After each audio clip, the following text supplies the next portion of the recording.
आप सही कह रही हैं। हो सकता है कि हम लोग जो मेनस्ट्रीम ओपिनियन वाले हैं, हमको ये बात समझने में देर लगी, लेकिन ये खर्च और कमाई के मामले में वो बहुत ही स्ट्रिक्ट हैं और वो इसमें पूरी तरह से दिख रहा है। और फिस्कल डिसिप्लिन में दूसरी चीज़ जो स्ट्राइकिंग है, क्योंकि देखिए आपका यश क्या है कि ये छठा बजट है आपके लिए, इंशाल्लाह सातवां भी होने ही वाला है, ऐसा हम मान के चल सकते हैं।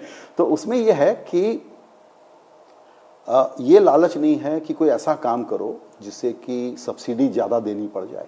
यूपीए रिजीम का एक तरीका था कि सब्सिडी ज़्यादा देंगे, targeted, direct, effective benefit transfer, welfarism आपका दूसरे तरह का था। ये बड़ा माइंडसेट चेंज है। दूसरी चीज़, इन्फ्लेशन का जो मैनेजमेंट है आपका, मैक्रो इकोनॉमिक मैनेजमेंट को देखें, जो ग्लोबल अनसर्टेनिटीज़ हैं, उसमें इन्फ्लेशन को आपने बहुत अच्छे से मैनेज किया है। वो आप कैसे कर पाए, looking at the pressures and pulls, उस पर थोड़ा बताना चाहें। एक विषय आपके प्रश्न पहले ऑब्जर्वेशन के ऊपर, फिस्कल डिसिप्लिन मेंटेन करना, सब्सिडी के विषय, इसमें वो क्या बोलते हैं, they are not substitute to one another. Fiscal discipline होना है तो सब्सिडी कटवाना है, it is not like that. Fiscal discipline एक और, मगर जहां सब्सिडी, जैसे कि फर्टिलाइजर सब्सिडी कोविड काल में और उसके तुरंत बाद में और उसके अगले साल भी हजारों रुपया डिफरेंस जब निकला, मतलब 1 केजी यूरिया अगर आप रॉ मटेरियल इंपोर्ट कर रहे हैं, उसके लिए जो पैसा देना था, विच देते आए हम, उस साल और लगातार 2 साल ऐसे 100 रुपया के जगह पर 1500 रुपया तक पहुंचा दाम।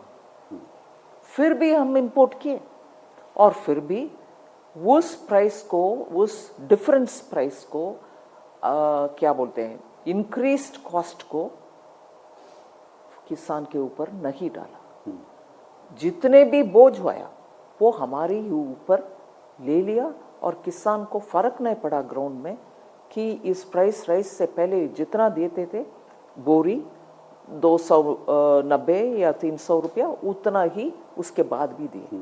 सो फिस्कल डिसिप्लिन, इसीलिए हम ये सब सब्सिडी बोझ उठाएंगे नहीं और किसान के ऊपर डाल दो, वो कभी नहीं हुआ। इसीलिए वो क्या बोलते हैं, पर्यायवाची नहीं है। इट्स नॉट दिस और दैट, दिस और दैट नहीं है। वो अप्रोच में हम देखते हैं कि कहाँ वो बोझ उठाना पड़ता है, हम जरूर बिना संकोच उठाते हैं।